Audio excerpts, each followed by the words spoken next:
মুখামুখিলৈ স্বাগতম জনাইছো মই দীক্ষিত শৰ্মা মুখামুখি অনুষ্ঠানত ইতিমধ্যে কেইবাজনো ব্যক্তি আমাৰ মাজত আহিলে আপোনালোকে তেওঁলোকৰ অনুষ্ঠান চালে শিক্ষা জগতৰ পৰা আৰম্ভ কৰি ৰাজনীতি জগতৰ পৰা আৰম্ভ কৰি সাহিত্য জগতলৈকে কলা সংস্কৃতি জগতৰ পৰা আৰম্ভ কৰি কেইবাজনো লোক আহিলে আজি মোৰ লগত এই মুখামুখি অনুষ্ঠানত এজন বিশেষ ব্যক্তি উপস্থিত আছে সংবাদ শিৰোনাম দখল কৰি থাকে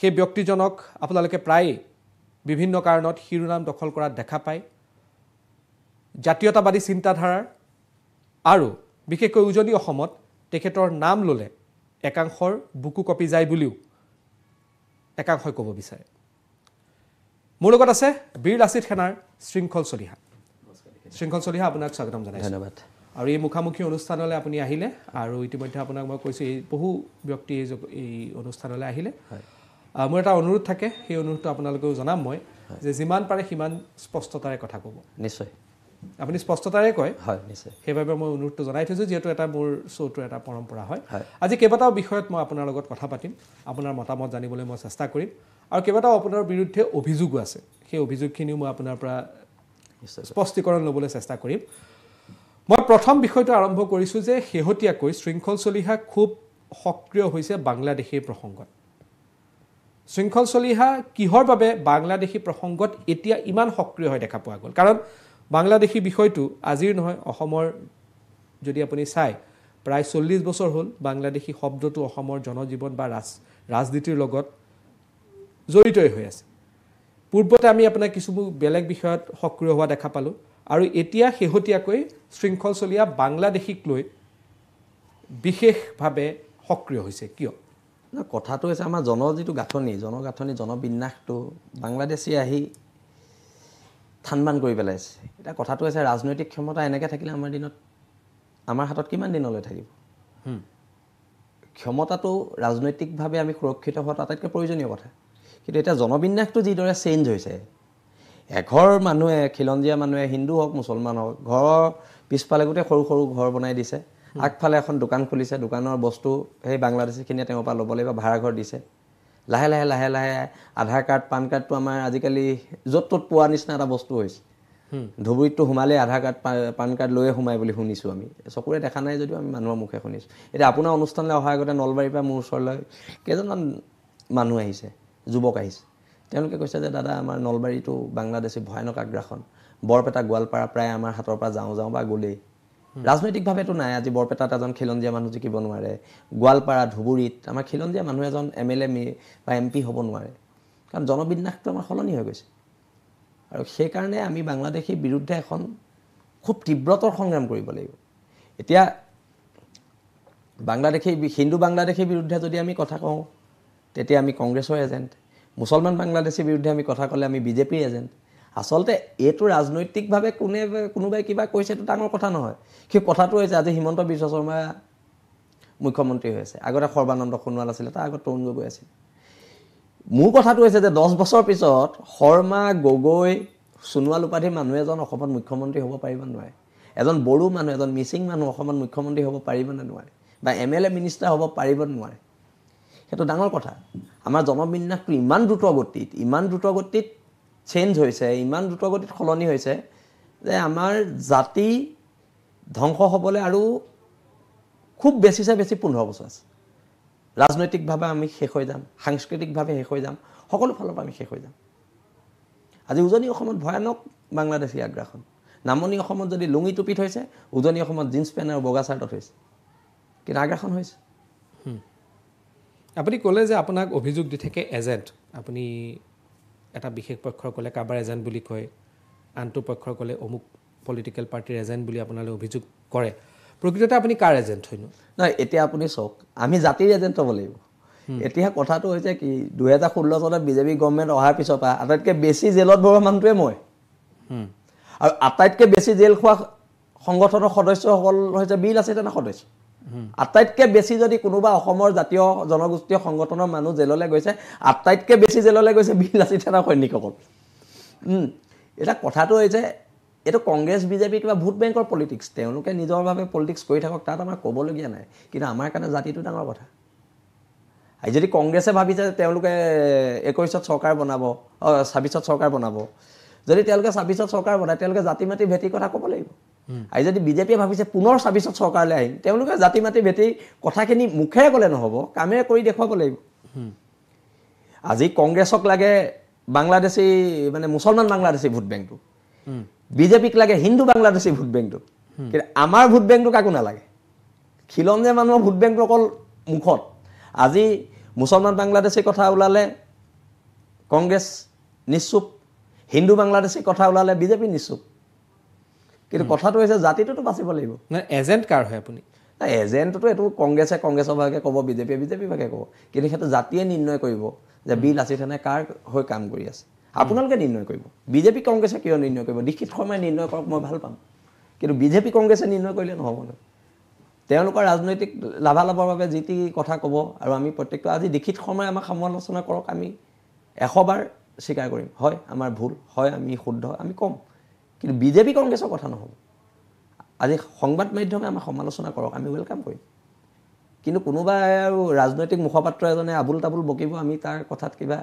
ৰিয়েকশ্যন দিব লাগে প্ৰতিক্ৰিয়া দিব লাগে বুলি আমি নাভাবোঁ মানে মোৰ আপোনাৰ বিৰুদ্ধে অভিযোগটো এইটো বা আপোনাৰ বিৰুদ্ধে যিখিনি অভিযোগ আহিছে তাৰ ভিতৰত হয় কি যেতিয়াই নিৰ্বাচন আহে সেইখিনি সময়তে এটা ইছ্যু লৈ সক্ৰিয় হৈ যায় নিৰ্বাচন বুলি চব কথা নাই ২০২১তো আমি শিৱসাগৰ অখিল গগৈক জিকাইছোঁ সোঁতৰ বিপৰীতে সাঁতুৰিছোঁ আমি আৰু আমি সোঁতৰ বিপৰীতে সাঁতুৰি পাৰ হোৱা মানুহ মানে নিৰ্বাচন আহিলে আপোনালোক সক্ৰিয় হয় এনেকুৱা কথা নাই আমি গোটেই ৫ বছৰ সক্ৰিয় হৈ আছোঁ আজি আপুনি শিৱসাগৰ কাণ্ডই চাওক শিৱসাগৰত এজন অনা অসমীয়া মানুহ এজনী ছোৱালীক যেতিয়া মাৰপিট কৰিছিলে সেইটো কাণ্ডই চাওক ধিঙৰ কাণ্ড চাওক আমি সকলোতে সক্ৰিয় শিৱসাগৰ কাণ্ড কৰাজন হিন্দু সম্প্ৰদায়ৰ মানুহ যেতিয়া আমি শিৱসাগৰ কাণ্ডৰ বিৰুদ্ধে প্ৰতিবাদ কৰিছোঁ তেতিয়া আমি কংগ্ৰেছৰ এজেণ্ট যেতিয়া আমি ধিং কাণ্ডৰ প্ৰতিবাদ কৰিছোঁ আমি তেতিয়া বিজেপিৰ এজেণ্ট এই নেৰেটিভবিলাক নচলিব এইবোৰ ৰাজনৈতিক কাৰোবাক ভোট লাগে কোনোবা মন্ত্ৰী হ'ব MLA হ'ব এতিয়া চাওক ২০১০-১১ চনৰ পৰা যেতিয়া আমি ৰাজপথত কংগ্ৰেছ চৰকাৰৰ বিৰুদ্ধে আছিলোঁ তাৰ সুবিধা কোনে ল'লে ২০১৬ত বিজেপিয়ে ল'লে এতিয়া আমি বিজেপিৰ বিৰুদ্ধে ইয়াত প্ৰতিবাদ কৰি আছোঁ বিভিন্ন চৰকাৰক সমালোচনা কৰি আছোঁ তাৰ সুবিধা কোনে ল'ব কোনোবাটো ৰাজনৈতিক দল এটাই ল'ব কিন্তু মই ভাবোঁ যে সেই সুবিধাটো আঞ্চলিক শক্তিয়ে লওক কংগ্ৰেছ বিজেপিয়ে নহয় আঞ্চলিক শক্তিয়ে লওক লুৰিণজ্যোতি গগৈ লওক মোৰ তাত ক'বলগীয়া নাই অসম গণ পৰিষদ বিজেপি আদৰি অসম গণ পৰিষদে লওক আমাৰ তাত ক'বলগীয়া নাই মানে আপোনাৰ বিৰুদ্ধে এটা অভিযোগটো এইটো আছে আৰু এইটো সচৰাচৰ এই অভিযোগটো আপোনাৰ বিৰুদ্ধে আহে যে আপুনি ফ'কাছ নহয় আপুনি কোনটো বিষয়ক লৈ আপুনি যাব বিচাৰিছে বা কোনটো আপোনাৰ গ'ল আপোনাৰ আল্টিমেট গ'লটো কি সেই ফ'কাছ নহয় কাৰণে আপুনি এতিয়া চব বিষয়তে মাত মাতে না মোৰ গ'লটো হৈছে জাতি মূৰ তুলি জীয়াই থাকিব লাগে নাই মই সেইটো উদাহৰণ দি আছোঁ ধৰক আপুনি যিহেতু আপোনাৰ গ'ল ফ'কাছ নহয় সেইকাৰণে আপুনি চব বিষয়তে মাত পাতে আপুনি বাংলাদেশীক লৈ মাত মাতিলে অনা অসমীয়াক লৈ মাত মাতিলে আপুনি চান্দা সংস্কৃতিক লৈ মাত মাতে বা আপুনি আপোনাৰ বিৰুদ্ধে অভিযোগ আছে আপোনাৰ গ'লটো ঠিক কৰিব পৰা নাই আপোনাৰ লক্ষ্যস্থান ঠিক নহয় চাওক মোৰ ৰাজনৈতিক উদ্দেশ্য নাই কাৰণে মোৰ কোনো নিৰ্দিষ্ট লক্ষ্য নাই আজি ক'ৰবাত মই এতিয়া আপোনাৰ অফিচৰ পৰা ওলাই যাওঁতে যদি এনেকুৱাতে খিলঞ্জীয়া ছোৱালী এজনীক বা ল'ৰা এটা কোনোবাই মাৰি থাকে মই ৰখি থাকিম নেকি মই তাৰ প্ৰতিবাদ কৰিব লাগিব আজি যেতিয়া জিমি দাস নামৰ তাই ঢুকাইছে মোৰ বেয়া লাগে জিমি দাস নামৰ ছোৱালীজনীক যেতিয়া এজন অনা অসমীয়া মানুহে তই ল'ৰা হয়নে নহয় চাওঁ বুলি যদি কাপোৰ খুলিবলৈ বাধ্য কৰে মোৰ তাত আপত্তি আছে আজি যদি আজাদ চৌধুৰীৰ নিচিনা বাংলাদেশী মিয়া এটাই আহি যোৰহাট টাউনৰ মাজমজিয়াত চৰকাৰী মাটি দখল কৰে আমাৰ তাত আপত্তি আছে আৰু আমি যিখিনি প্ৰতিবাদ কৰিছোঁ গোটেইকেইটা প্ৰতিবাদত আমি সফল হৈছোঁ খালি আমি কা আন্দোলনত হাৰিছোঁ এইটো মই শতবাৰ স্বীকাৰ কৰিম কিন্তু বাকী যিখিনি আন্দোলন আমাৰ হৈছে আমি তাত সফল হৈছোঁ জিমি দাসৰ ঘটনাটোত গ্ৰেপ্তাৰ কৰিছে আজাদ চৌধুৰীৰ ঘটনাটোত আজাদ চৌধুৰীৰ ঘৰ ভাঙিবলৈ চৰকাৰ বাধ্য হৈছে আমি যিখিনি আন্দোলন কৰিছোঁ এটা কিছুমানে কয় আমি শিশু জাতীয়তাবাদ কৰিছোঁ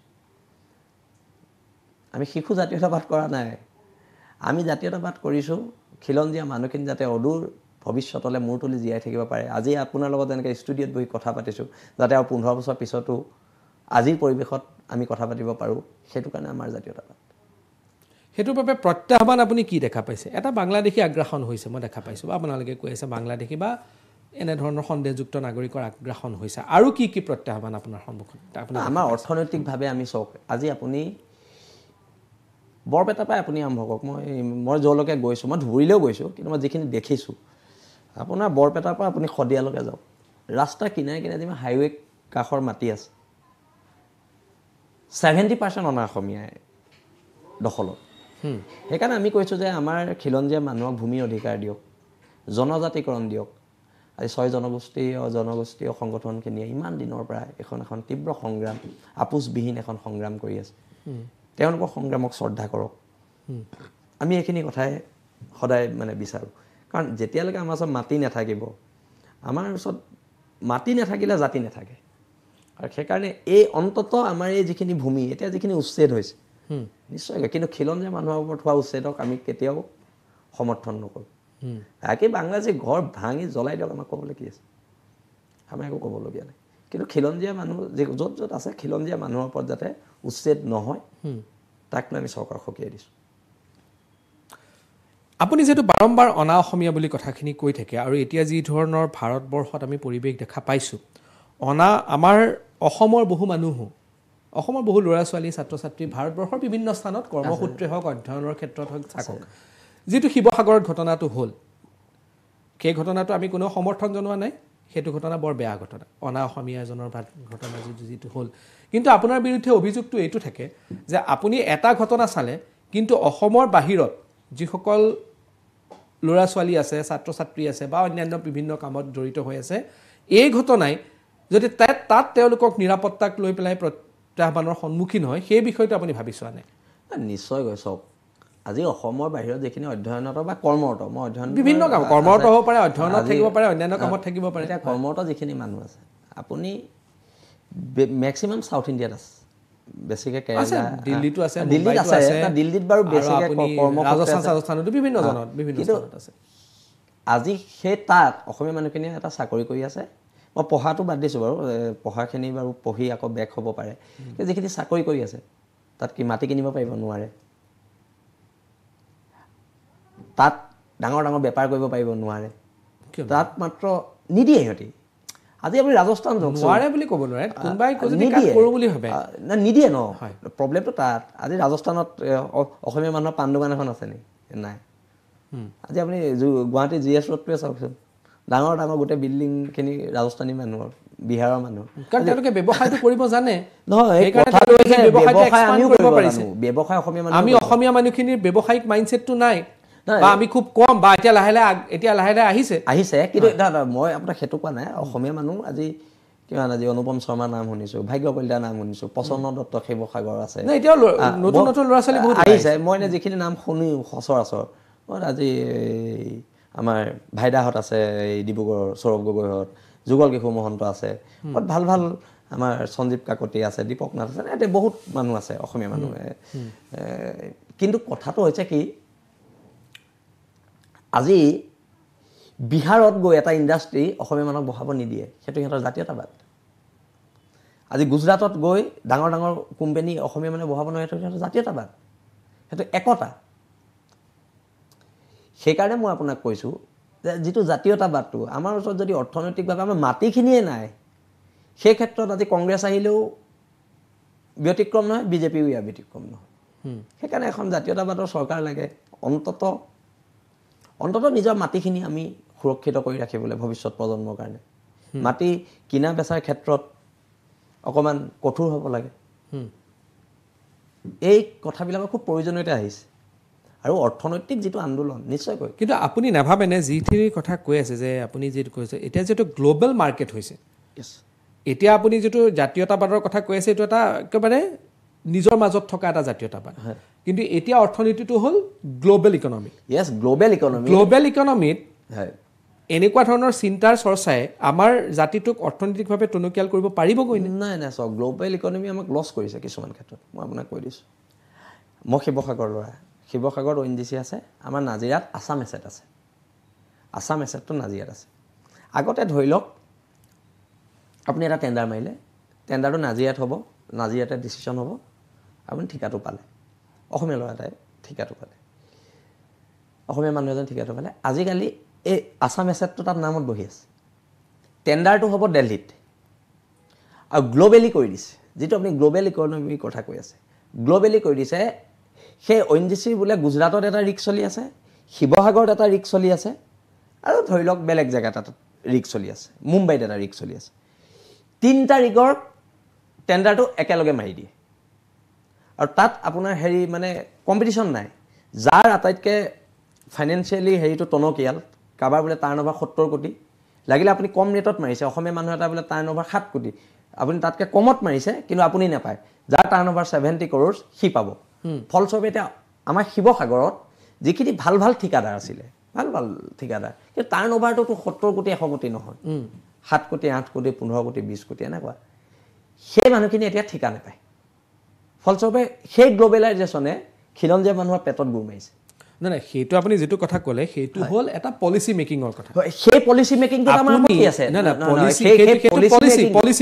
সেই পলিচি মেকিংটোত আমাৰ আপত্তি আছে, কাৰণ সেই পলিচি মেকিংটোৱে আজি আমি গ্ল'বেলাইজেশ্যনৰ নামত যদি পইচাটো গুজৰাটলৈ গুচি যায়, কিন্তু তেলটো আমাৰ পৰা খান্দিব, তেল গেছ আমাৰ পৰা নিব, কিন্তু গ্ল'বেলাইজেশ্যনৰ নামত পইচাটো নহয়।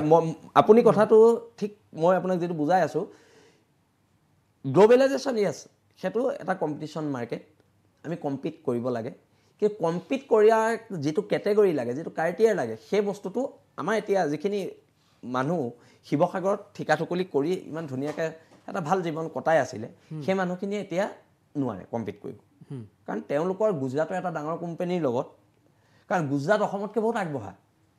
আপুনি এটা যদি গ্ল'বেলাইজেশ্যন হয়, মই বুজি পাইছোঁ আপোনাৰ পইণ্টটো, মই বুজি পাইছোঁ যে আপুনি ক'ব বিচাৰিছে যে অসমৰ এজন ব্যৱসায়ী, তেওঁৰ কেপিটেলটো সিমান নহয়, অনা অসমীয়া বা বাহিৰৰ এজন মানুহৰ কেপিটেলটো যিমান হয়। যেতিয়া তেনেকুৱা ধৰণৰ গ্ল'বেল ইকনমিৰ বা এনেকুৱা ধৰণৰ টেণ্ডাৰ হ'ব, যেতিয়া ধৰক এটা ৰাষ্ট্ৰীয় পৰ্যায়ত হ'ব, তেতিয়াহ'লে আমাৰ অসমীয়া ব্যৱসায়ীজনৰ কেপিটেল যাৰ কম, তেওঁ ফেয়াৰ মাৰিবগৈ নোৱাৰে। মই কৈ আছোঁ যে হয়, আপোনাৰ কথাটো শুদ্ধ, মই তাত দ্বিমত মোৰ নাই, মই তাত সেইটো কথাও কোৱা নাই যে এইটো ভুল কথা, মই একদম একমত আপোনাৰ কথা।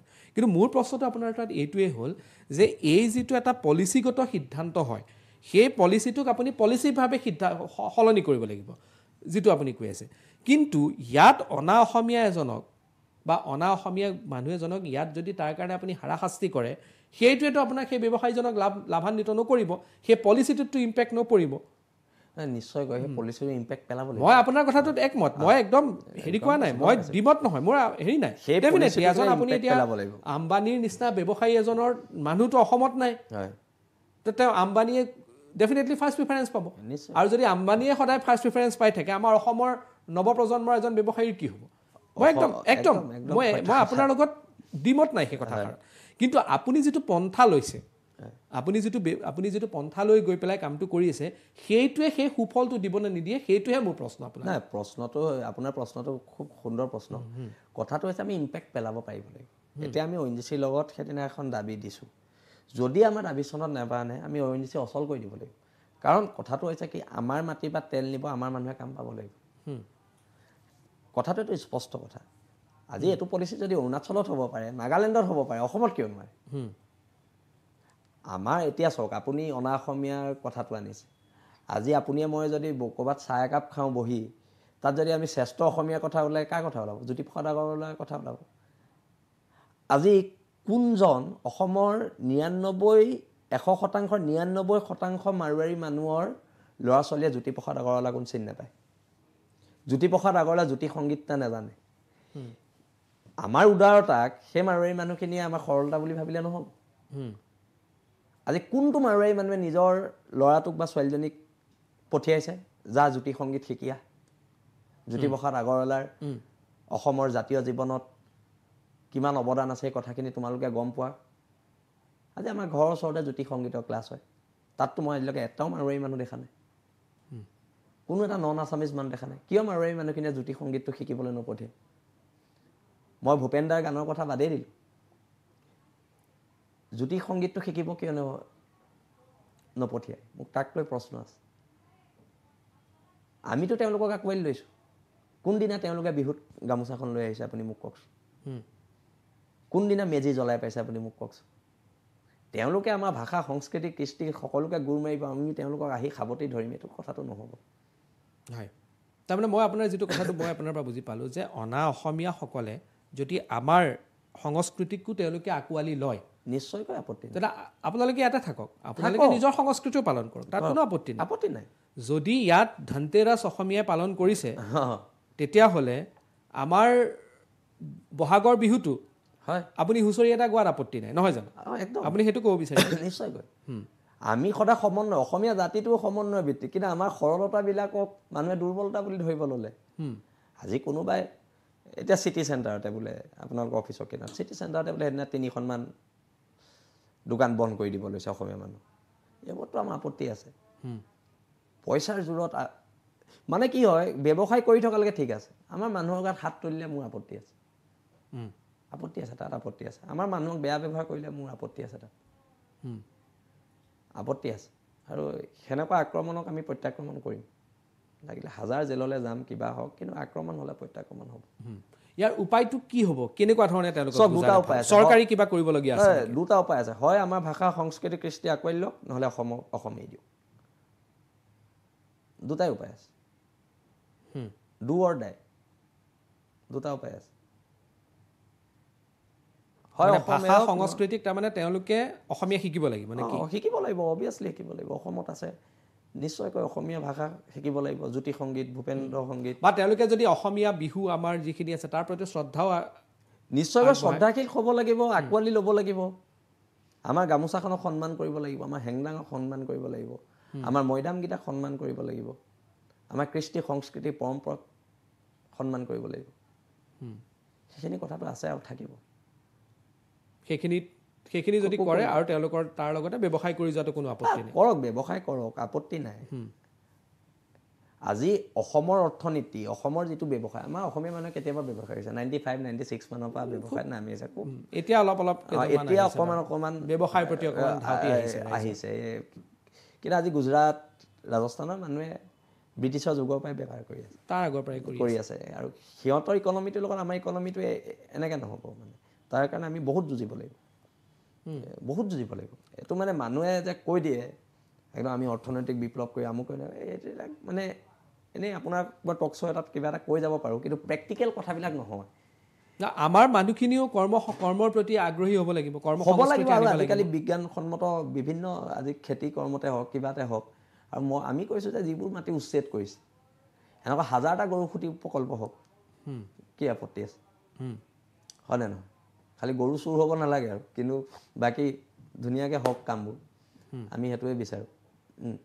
কিন্তু এতিয়া যিটো এই নীলগাই প্ৰসংগটো আহি আছে, কিবা চুৰ হৈছে, কিবা হৈছে, এতিয়া মানে বিভিন্নজনে আমাক প্ৰশ্ন কৰিছে যে ইয়াত জাতীয় জনগোষ্ঠীয় সংগঠনৰ মাত নাই। আমাৰ বেলেগ কাম নাই নি? আপুনি মোক কওকচোন। ক'ৰবাত গৰু চুৰ হৈছে, আমি তাত গৈ মাত মাতিম? কিবা জাতীয় জীৱনৰ সমস্যা হৈছে, কিবা হৈছে, আমি তাত মাত মাতিম? এইটো এটা ভোট বেংক পলিটিক্সৰ কথা। কাৰোবাৰ ভোট কমিব, কাৰোবাৰ বাঢ়িব, এইটো কংগ্ৰেছ বিজেপিয়ে লাগি থাকক, আমাৰ কি আছে? বা পলিটিকেল পাৰ্টিবোৰে লাগি থাকক, সেইটোতো আমাৰ বিষয়বস্তু নহয়। এইটো 1000 ক'লেও আমি এইবিলাকত নোসোমাওঁ, সেইটো আমাৰ বিষয়বস্তু নহয়। এইটো জাতীয় জনগোষ্ঠীয় সংগঠনৰ বিষয়বস্তু নহয়, এইটো এটা ৰাজনৈতিক বিষয়। তেওঁলোকে ৰাজনৈতিকভাৱে পাতি থাকক। ৰাজনীতি কৰিব নেকি আপুনি? এইটো সময়ে সিদ্ধান্ত ল'ব। 2021ত আমি ৰাজনৈতিক পথাৰত আমি নামিছিলোঁৱেই। তেতিয়া ৰাইজৰ দলৰ মই কনভেনৰ আছিলোঁ। তাৰপিছতে কিন্তু তেতিয়া আমাৰ যেতিয়া অধিৱেশন হৈছিলে, গুৱাহাটীতে হৈছিলে, অধিৱেশনত প্ৰত্যেক জিলাই ক'লে যে কোনো কাৰণতে ৰাজনীতিলৈ যাব নোৱাৰিব। শিৱসাগৰ মানুহৰ লগত কথা বতৰা হ'ল, শিৱসাগৰ মানুহে ক'লে যে ৰাজনীতিত অহাৰ প্ৰয়োজনীয়তা নাই। ফলস্বৰূপে আমি যিহেতু জনসাধাৰণৰ লগত আছোঁ, জনসাধাৰণ আৰু বিলাসী থানাৰ সৈনিকসকলে যিটো ক'ব আমি তাৰ ওপৰতে ভিত্তি কৰি চলিম। ৰাজনীতিৰ সিদ্ধান্ত লোৱা নাই 26ৰ বিধানসভা নিৰ্বাচন? কিন্তু বহুতে কৈ আছে যে আপুনি যিখিনি ধৰণৰ ঘটনা প্ৰক্ৰিয়াবোৰ কৰি আছে, বা আপুনি যি ধৰণৰ যেনেধৰণে আন্দোলন কৰি আছে, তাৰ অন্তৰালত 2026 এনেকুৱা কথা নাই। আজি ইলেকশ্যন খেলিলে চাওক, অনা অসমীয়া মানুহে ভোট নিদিয়ে, বাংলাদেশী সমৰ্থনকাৰীসকলে ভোট নিদিয়ে। ভোট দিলে অকল আমাক খিলঞ্জীয়া মানুহখিনিয়ে ভোট দিব। সেইকাৰণে আমি খিলঞ্জীয়া মানুহৰ পক্ষতে আছোঁ।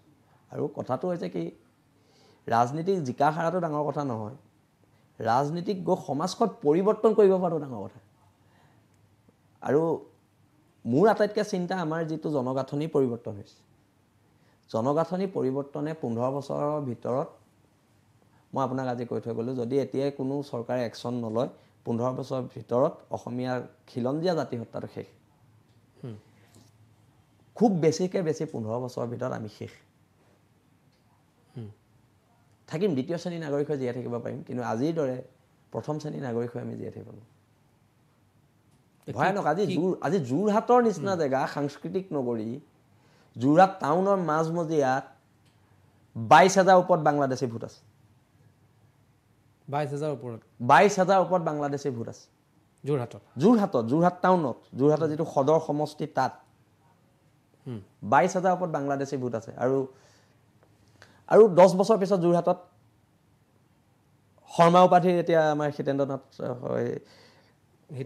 হিতেন দা আছে হিতেন গোস্বামী আছে তাত আৰু গোস্বামী শৰ্মা গগৈ কলিতা তাত জিকিব নোৱাৰে আৰু 10 বছৰ পিছত তাত কোনো বাংলাদেশী ডেমোগ্ৰাফিটো সম্পূৰ্ণ সলনি হৈছে একদম সম্পূৰ্ণ সলনি কিন্তু এইচ ব্ৰহ্ম কমিটি ইয়ে 2000 মোৰ যদি ভুল হোৱা নাই 13 চনতে 12 চনতে এটা ৰিপৰ্ট দিছিল সেইখিনি সময়তো সকলো আৰু বহু জাতীয়তাবাদী সংগঠনে সেই কমিটিৰ প্ৰতিবেদনক লৈ প্ৰশ্ন কৰিছিল কিন্তু য'ত তেওঁ কৈছিল যে যোৰহাটত হাইয়েষ্ট এনক্ৰোচ হৈছে হাইয়েষ্ট এইটো 2012 নে 13 চনত আৰু এতিয়া যোৰহাটৰ পৰা লাহে লাহে উজনি অসমলৈ বস্তুটো বিয়পিছে এটা কেঞ্চাৰ বেমাৰ টাইপটো বাংলাদেশী সমস্যাটো আজি ইয়াত তাৰপৰা লাহে লাহে গোটেইখন আৰু এতিয়া উজনিও যাওঁ বাংলাদেশী হাতলৈ ভয়ানক এটা পৰিৱেশ হ'বলৈ গৈ আছে কিন্তু আমি যুঁজিম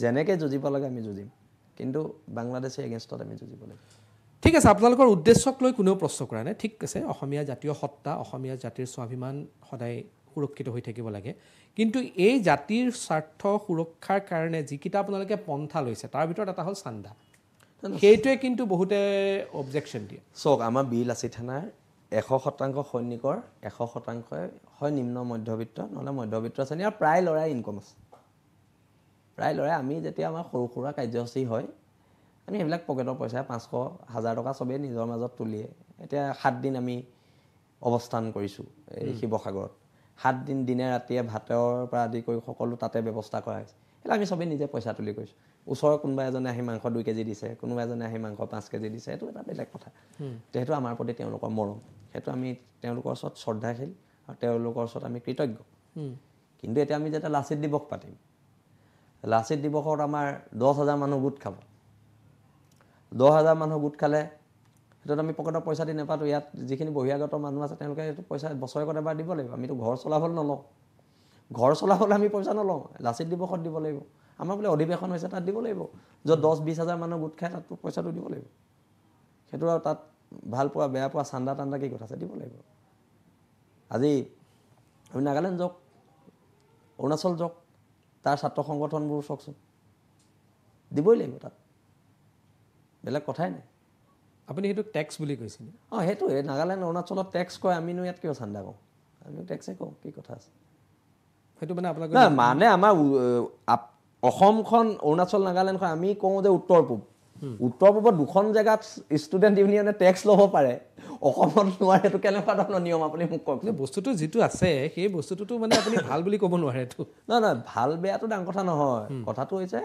জাতীয় জীৱনৰ যেতিয়া অনুষ্ঠান হয় তাত পইচাটো দিব লাগিব সেইটো ভাল বেয়াটোতো এইটো ৰাইজে বিচাৰ কৰিব এইটো আপোনালোকে বিচাৰ কৰিব কিন্তু আমিতো ল'ব লাগিব উপায় নাই নহ'লে আমাৰ প্ৰগ্ৰেমটো নহয় আমি ল'ব লাগিব সেইটো উপায় নাই ইয়াৰ কিবা বিকল্প থাকিব নোৱাৰেনে বিকল্পৰ কথা নাই বছৰেকত এবাৰেই লোৱা হয় সেইটো দিব লাগিব বছৰেকত এবাৰেই লয় দুবাৰ লয় সেইটো ডাঙৰ ঘটনা নহয় কথাটো সেইটো নহয় যে এই যিটো আমাৰ এক প্ৰকাৰে যদি চোৱা যায় এটা চান্দা সংস্কৃতি মই আপোনালোক বুলি কোৱা নাই কথাটো অসমত যিটো ধৰণৰ এটা চান্দা সংস্কৃতিৰ এটা আহি গৈছিলে সেই সংস্কৃতিটোক অলপ সলনি কৰি বিকল্প মই এইটো কোৱা নাই যে চাওক পইচাৰ প্ৰয়োজন হ'ব আমাৰ অসমত আমাৰ অসমীয়াতে কথা আছে যে ৰাইজে নখ জোকাৰিলে নৈ বয় তাৰমানে ৰাইজৰ সহায় সহযোগিতাৰ কথা আমাৰ অসমীয়া সমাজে স্বীকাৰ কৰি থৈ গৈছে নিশ্চয় কিন্তু সেইটোক মই বেয়া বুলি কোৱা নাই মোৰ কথাটো হ'ল কি যে যি ধৰণে কথাখিনি লওঁ বা যি ধৰণৰ কথাখিনি আছে সেই গোটেইখিনিৰ এটা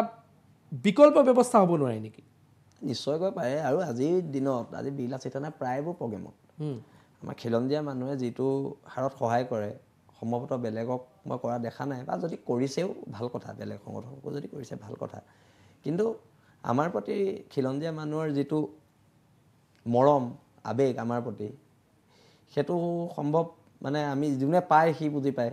আৰু মই কৈছোঁ যে যেতিয়া এটা বিকল্প শক্তিৰ কথা আহিব বা বিকল্প এটা উপায়ৰ কথা আহিব সেইটো হ'ব আমি জাতিটো অৰ্থনৈতিকভাৱে আৰু টনকিয়াল হ'ব লাগিব। আৰু এজন টনকিয়াল ব্যক্তিয়ে জাতিৰ প্ৰতি যিটো উদাৰতা সেই উদাৰতাটো দেখুৱাব পাৰিব লাগিব। আজি বীৰ লাচিত সেনাৰ প্ৰতি যিখিনি মৰম, আজি মই আপোনাক কৈছোঁ আমি 7 দিন বহি থাকোঁতে কোনোবা এজন মানুহ আহিছে মই চাউল অলপ দিছোঁ, কোনোবা এজন আহিছে মই দাইল অলপ দিছোঁ, কোনোবা এজন আহিছে মই মিঠাতেল দিছোঁ, কোনোবা এজন আহিছে মই মাংস 5 কেজি দিছোঁ। সেই যিটো মৰম সেই মৰমটোৰ কাৰণে আমি মানুহৰ ওচৰত কৃতজ্ঞ। সেই বস্তুটো থাকিব লাগিব তাৰমানে। সেইটো খুব প্ৰয়োজনীয় বৰ্তমান সময়ত জাতীয় জীৱনত। এতিয়া আৰু এটা বিষয় আহিছে, বিষয়টো আহিছে যে যি ধৰণে এইটো এটা অভিযোগ আচলতে জাতীয় সংগঠনসমূহৰ ওপৰত, এইটো ব্যক্তিগত বা আপোনাৰ ওপৰত বা মই বীৰ লাচিত সেনাৰ ওপৰত বুলি নকওঁ, অসমৰ জাতীয় যিসমূহ সংগঠন আছে সেই সকলোৰে ওপৰত এইটো অভিযোগ যে আপোনালোকে ক'ৰ ইছ্যুটোৰ পৰা আঁতৰি গুচি যায়গৈ। যেনেকৈ ধৰক অসম আন্দোলনৰ সদৌ অসম ছাত্ৰ সন্থাৰ নেতৃত্বত হৈছিল, মই উদাহৰণ দি পেলাই কৈ আছোঁ যে বাংলাদেশী বিতৰণ, সেই ঘটনাবোৰ এতিয়া ক'ৰবাত নহয় ক'ৰবাত সেইবোৰ আছে, মই নাই বুলি কোৱা নাই, কিন্তু সেইবোৰ মুখ্য বিষয়ৰ পৰা আঁতৰি গুচি গৈছিলে।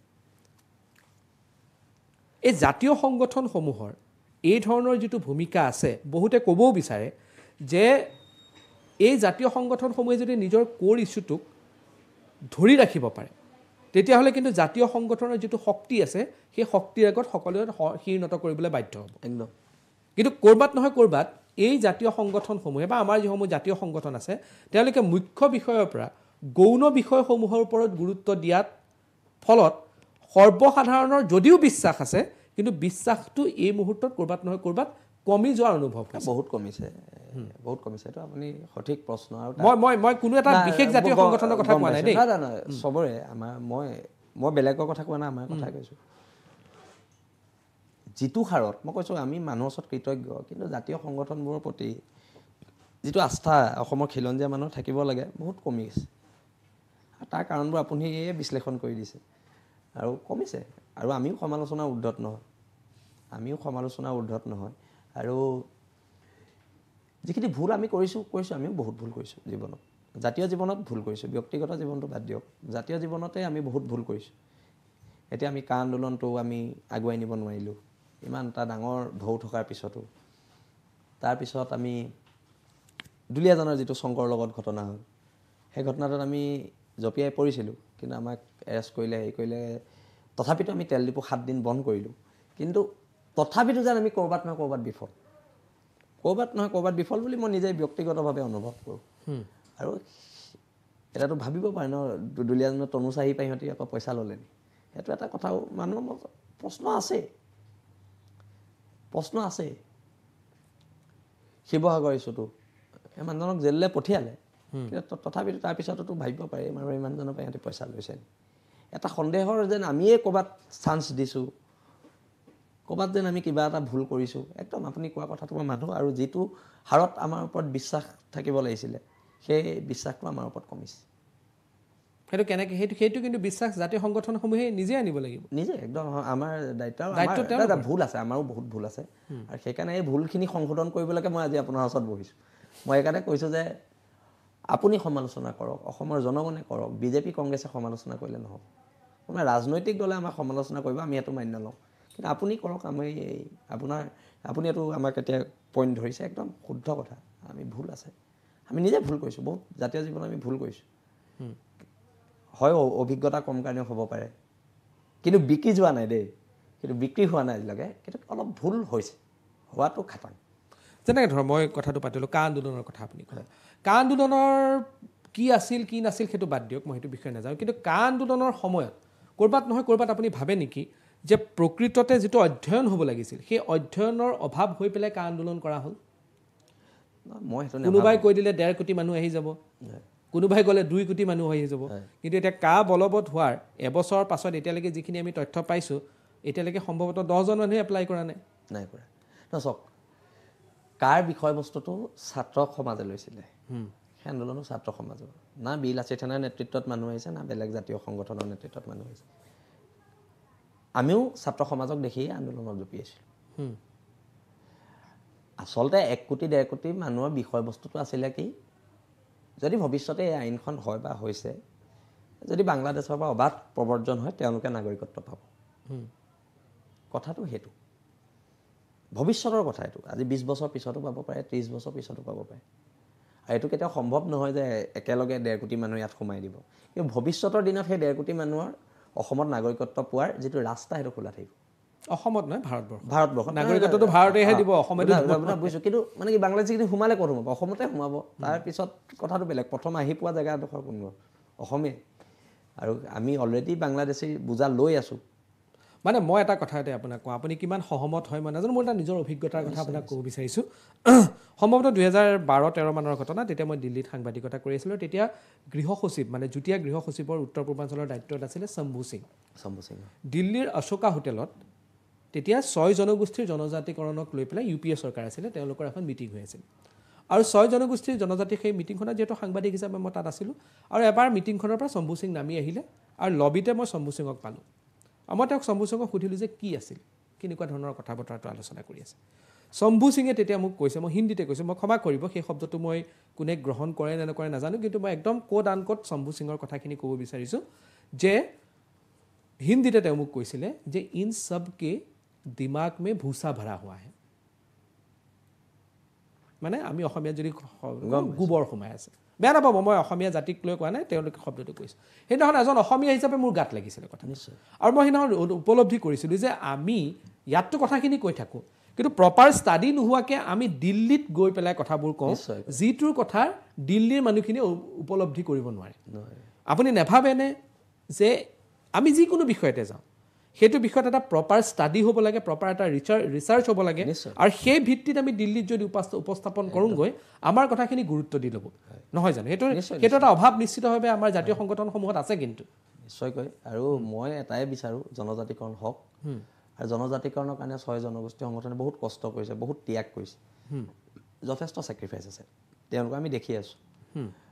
আৰু আমি দেখি আছোঁ, আৰু তেওঁলোকৰ প্ৰতি আমাৰ সমৰ্থন আছে। বেলেগ জাতীয় সংগঠনে সমৰ্থন কৰে নকৰে নাজানো, কিন্তু বীৰ লাচিত সেনা অসমৰ জনজাতিকৰণৰ ক্ষেত্ৰত স্পষ্ট মতামত আমাৰ সমৰ্থন আছে। আৰু সেইকাৰণে আমি মানে চাইণ্টিফিক ৰিচাৰ্চ এটাৰ প্ৰয়োজন আছে। একদম চাইণ্টিফিক।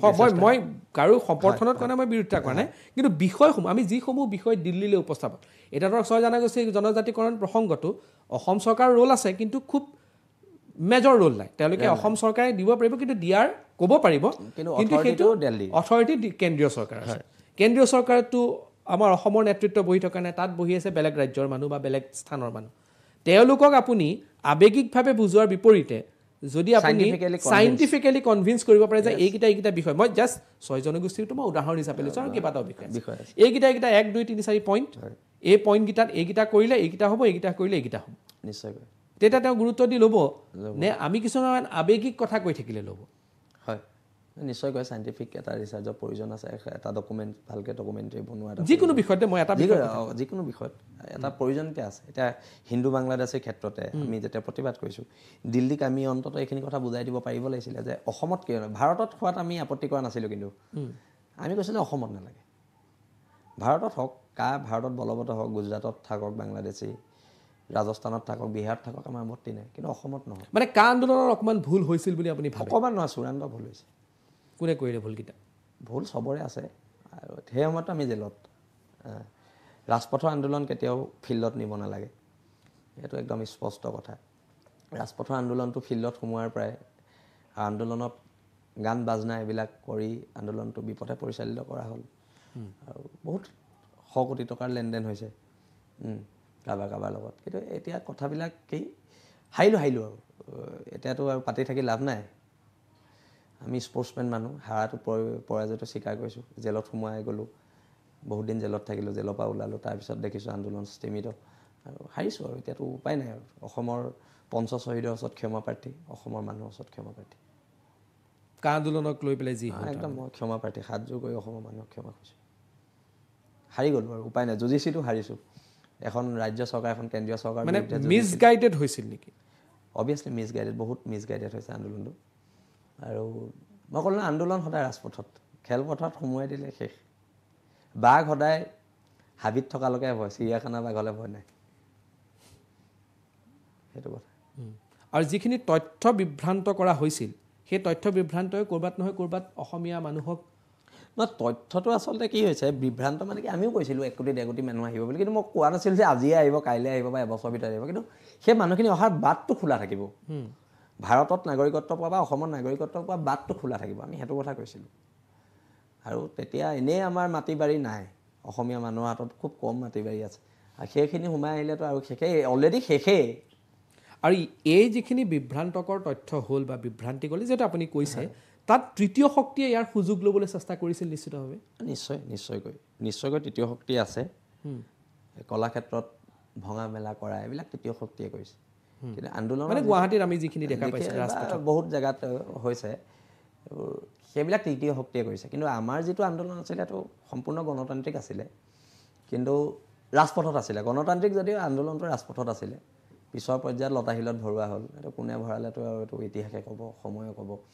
আপুনি খোলাকৈ ক'ব বিচৰা নাই নেকি? খোলাকৈতো আৰু জলদত পটপট কথাটো ইতিহাসে ক'ব, আমি কি ক'ম।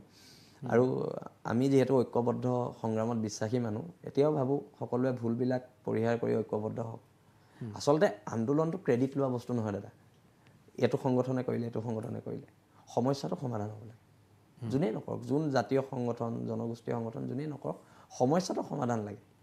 আমি কৰিলোঁ, আমাৰ কাৰণে হ'ল, এই বস্তুটো আমি বাদ দিব হ'ল, যিটো অৰুণাচল নাগালেণ্ড ষ্টুডেণ্ট ইউনিয়নবিলাকত নাই, যে আমিয়ে কৰিছোঁ, আমি মানে ক্ৰেডিট লোৱাটো সিহঁতি নহয়। সিহঁতৰ কাৰণে জাতিটো প্ৰথম, যোনে সমস্যা সমাধান নকৰে, সেই বস্তুটো আমাৰ, সেই মানসিকতাটো আমাৰ আনিবলৈ হৈছে। কোনে কৰিছে এইটো ডাঙৰ কথা নহয়, মানে ক্ৰেডিট লোৱাৰ, কৰ্তৃত্ব লোৱাৰ সংগ্ৰাম এখন, অঘোষিত সংগ্ৰাম এখন আছে। মানে আন্দোলনৰ চিণ্ডিকেট আছেতো অসমত, আন্দোলনৰ চিণ্ডিকেট আছে যে আমিয়ে কৰিম, বেলেগ সংগঠনে কৰিব নোৱাৰিব। এইটো ডাঙৰ শব্দ এটা ক'লে। আমিতো ইমান দিনলৈকে বেলেগ বেলেগ চিণ্ডিকেটৰ কথা শুনি আছিলোঁ, আন্দোলন চিণ্ডিকেটটো কি? আন্দোলন চিণ্ডিকেট আছে ন অসমত, আছে। তাৰ কাণ্ডাৰী কোন? কাণ্ডাৰী আছে, বহুত আছে। এতিয়া মানে আপোনাৰ কি আন্দোলন সিহঁতেহে কৰিব, একদম লিগেচি আছে, বুজিছা নাই? বেলেগ সংগঠনে কৰিলে নহ'ব, মানে লিগেচি, মানে এইকেইটা বাংলাদেশী বিষয়টো মানে সিহঁতেহে মাতিব, বেলেগে মাতিলে এইটো গ্ৰহণযোগ্য নহয়। কোন বাৰু, কোন আছে আৰু মই আপোনাক এতিয়া খোলাকে যদি নকওঁ, আপুনিতো বহুত খোলাকে কয়, খোলাকে কওঁ, তথাপিতো মই নকওঁ এতিয়া, মই ক'ম আপোনাক পিছত ক'ম। কিন্তু কথাটো হৈছে কি, এই মানসিকতাবিলাক আমাৰ সংগঠনবিলাকে এৰিব লাগিব, যে এই ক্ৰেডিট যিটো বস্তু, এইটো ডাঙৰ শব্দ এটা ক'লে দেই, আন্দোলন চিণ্ডিকেট, এইটো ডাঙৰ চিণ্ডিকেট। আৰু সেইটো কাৰণে আমি মানে কওঁ যে সংগ্ৰামৰ যিটো পথাৰ, সংগ্ৰামৰ পথাৰত পোচাক নাথাকে। সৈনিকৰ পোচাকে পিন্ধিব লাগিব। আজি আপুনি যদি টাই মাৰি কোট পিন্ধি আপুনি ৰাজপথত আন্দোলন কৰে, মানুহে নাটকবাজি বুলি নক'ব। আৰু এখন নাটকেই হয়, মানুহে কোৱা নোকোৱাটো বাদ দিয়ক, এখন নাটক নহয় জানো? আজি সংগ্ৰামৰ পথাৰত কোনোবা জেললৈ গৈ পোৱা নাই, পুলিচৰ মাৰ খাই পোৱা নাই, আৰু সিহঁতৰে ডাঙৰ ডাঙৰ কথা, দেশ জাতিৰ প্ৰতি সিহঁতৰে আটাইতকৈ প্ৰেম। আমি জেললৈ যোৱা পুলিচৰ মাৰ খোৱাকেইটা আমি এনেই গ'লোঁ, একোবোৰ নোখোৱাকেইটা আকৌ আটাইতকৈ বেছি জাতিপ্ৰেমী। যি একোবোৰ খাই পোৱা নাই, যি জেললৈ যোৱা নাই, জেলৰ ভাত খাই পোৱা নাই, সিহঁতৰ জাতিপ্ৰেমটো আটাইতকৈ বেছি সিহঁতৰ। আমিবিলাক ভণ্ড, গুণ্ডা, ডকাইত, মদাহী, ঢেৰ কিবা কিবি। কিন্তু কথাটো হৈছে কি, মানে যিকেইটা একো আজিলৈকে কৰি পোৱা নাই, ত্যাগৰ ততো নাই, তেজ ঘামৰ লগত মুখামুখি হৈ পোৱা নাই, সিহঁতৰ আকৌ দেশপ্ৰেমটো বেছি। ইস্ত্ৰি দিয়া চাৰ্ট পিন্ধি সিহঁতৰে দেশপ্ৰেম বেছি। এই কথাবিলাকে আমাক নহয়, অসমৰ জনসাধাৰণক ব্যথিত কৰে। আৰু আজিকালি অসমৰ জনগণ বা পৃথিৱীৰ জনগণ এই যুগত, 5G যুগত বুৰ্বক নহয়, মানুহক আৰু ইমান দিন বুৰ্বক সজাব নোৱাৰে। এষাৰ কথা আছেতো, মানুহক ঠগিব পাৰিব কিন্তু বেছি দিনলৈ ঠগিব নোৱাৰে, সেইটোৱে কথা। আপুনি আকাৰে ইংগিতে কথাখিনি কৈ আছে, মই আপোনাক মনত কিবা ক্ষোভ আছে নেকি? ক্ষোভ একো নাই, মোৰ আন্দোলনটোৰ ওপৰত ক্ষোভ আছে, কিছুমান সংগঠনৰ ওপৰত। ইমান জল্দি ব' ডাউন হৈ দিব পাৰে। মই 13 দিন CID লকআপত আছোঁ, কিন্তু ব' ডাউনটো হোৱা নাই। তাৰপিছত বৰপেটা জেলত আছোঁ, আমি ব' ডাউন নাই হোৱা। আমাৰ বিভিন্ন সৈনিক জেলত আছে, কোনোটো ব' ডাউন কৰা নাই। মানে মই বেয়া পাওঁ, আপোচ কৰা বস্তুটো আমি বেয়া পাওঁ। যিমান দিন মানুহ এটা জীয়াই থাকিব, মূৰ তুলি জীয়াই থাকিলে হয়। যেনে মৰিলে শেষেই, যেনে মৰিলোঁ আৰু কোন কোনে পুচিব মৰা পিছদিনাৰ কথা কিন্তু জীয়াই থকা দিনকেইটা অন্ততঃ মূৰ তুলি জীয়াই থাকিব লাগে ঠিক আছে কেইটামান বেলেগ প্ৰশ্নলৈ আহিছোঁ হয় এতিয়া যদি মই 3টা নাম কওঁ আপোনাক এই 3টা নামৰ ভিতৰত আপোনাৰ মতে সবতকৈ ক্ৰেডিবল কোন সকলোতকৈ বিশ্বাসযোগ্যতা কাৰ আছে বেছি আছে গৌৰৱ গগৈ অখিল গগৈ লুৰিণজ্যোতি গগৈ লুৰিণজ্যোতি গগৈ লুৰিণজ্যোতি গগৈ সবতকৈ বেছি আছে মই ব্যক্তিগতভাৱে ভাবোঁ বাকী দুজনৰ আপুনিতো কেম্পেইন কৰিছিল অখিল গগৈৰ হৈ কৰিছিলোঁ এতিয়া ডাইভৰ্চ হৈ গ'ল আৰু তেতিয়া ভাল আছিলে এতিয়া মোৰ লগত সম্পৰ্ক বেয়া কি হ'ল বেয়া আৰু তেওঁ অকণমান স্থাৱক বাহিনীৰ মতে চলে আমিতো চিধা চিধি মানুহ এইবোৰ কথা খাতিৰো কৰিব নাই হেৰি কৰিব নাই অখিল হওক যোনেই নহওক কাকো খাতিৰ কৰিব নাই আমি বিৰলাচি থানা সৈনিক সংগঠনৰ মজিয়াত সংগঠনৰ ল'ৰাৰ মৰম আছে অসমৰ জনগণৰ মৰম আছে ঘৰখনৰ মৰম আছে হৈ যাব মোক অখিল গগৈ সহায় মোক নালাগে সকলোতকৈ বেছি বিশ্বাসযোগ্যতা এই মুহূৰ্তত লুৰিণজ্যোতি গগৈ কাৰণ চাওক বিজেপি কংগ্ৰেছ মই দুইটা দলকে কৈছোঁ দিল্লীৰ ওচৰত হয় হুজুৰ পাৰ্টীহে আজিনো গৌৰৱ গগৈ আহিনো কি এনে জনজাতিকৰণ দিব কোনটো বাংলাদেশে খেদিব গৌৰৱ গগৈ গৈ ৰাহুল গান্ধীকে সুধিব দাদা এইটো কৰিব পাৰিম নে ৰাহুল গান্ধীয়ে যদি কয় চুপ বহি থাক নোৱাৰে এই যদি অসম বিজেপিয়ে গৈ পেলাই নাগপুৰত কৈ এইটো কৰিব পাৰি নাই নোৱাৰো বহি থাক নোৱাৰে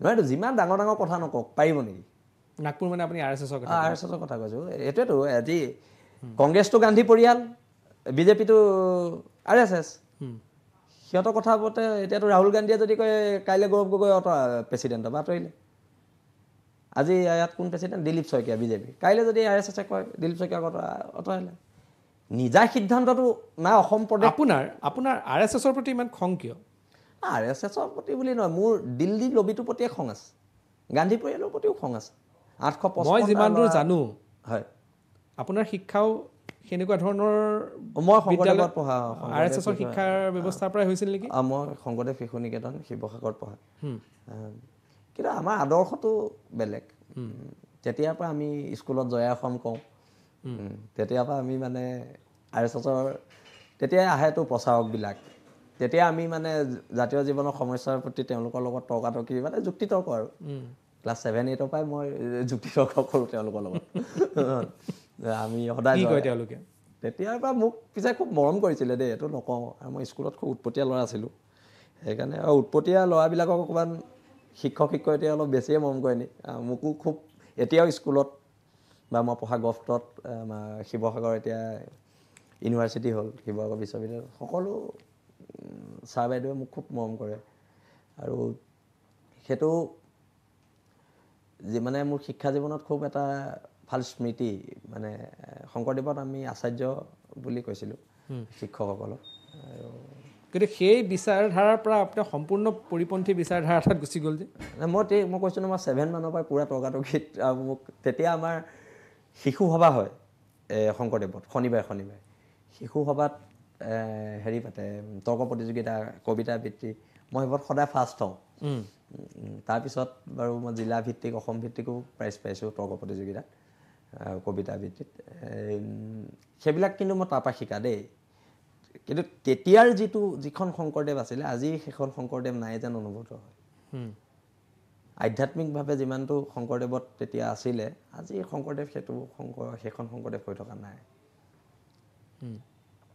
সেইটো কিন্তু আমি অনুভৱ কৰোঁ আমাৰ প্ৰাক্তন আচাৰ্যসকলেও আমাৰ লগত কেতিয়াবা কথা বতৰা পাতিলে সেইটো কথা ওলায় পৰিৱৰ্তনটো সকলোতে হৈছে বাৰু মানে আমাৰ শংকৰদেৱৰ পৰিৱৰ্তনটো অলপ বেয়া ফালেহে গৈছে মই যিমানটো মানে যি ব্যক্তিগত অনুভৱ আৰু ঠিক আছে মই ইমান দেৰি আপুনি মোৰ লগত কথা পাতিলে আৰু আপুনি এই মুহূৰ্তত নেতা হিচাপে সকলোতকৈ গ্ৰহণযোগ্যতা বা বিশ্বাসযোগ্যতা লুৰিণজ্যোতি গগৈৰ বাবে নিশ্চয় লুৰিণজ্যোতি জাতীয় পৰিষদত যাব নেকি জাতীয় পৰিষদত নাযাওঁ এতিয়ালৈকে কথা বতৰা হোৱা নাই তথাপি লুৰিণদাৰ লগত কথা হৈ থাকে এনেই ফোনত কথা বতৰা আমাৰ হৈ থাকে প্ৰায় জাতীয় পৰিষদে যদি আপোনাক শিৱসাগৰৰ পৰা টিকেট অফাৰ কৰে চাওঁচোন তেতিয়া কি হয় যদি অফাৰ কৰে তেতিয়া কথা বতৰাবোৰ পাতিম কিন্তু মোৰ কাৰণে প্ৰথম বিৰলাচি থানা সৈনিক আৰু শিৱসাগৰৰ জনগণে যিখিনি ক'ব মই সেইখিনিৰ ওপৰতে ভিত্তি কৰিম ঠিক আছে শৃংখল চলিহা আপুনি আহিলে ধন্যবাদ জনাইছোঁ স্পষ্টতাৰ উত্তৰ ধন্যবাদ এয়া আছিল শৃংখল চলিহা মুখামুখিত স্পষ্টতাৰ উত্তৰ দিলে মুখামুখিৰ আন এটা অনুষ্ঠানত আৰু এজন ব্যক্তিক আপোনালোকৰ ওচৰলৈ লৈ আহিম আজি এই অনুষ্ঠানৰ পৰা মই ডিকেট শৰ্মাই বিদায় লৈছোঁ ধন্যবাদ নমস্কাৰ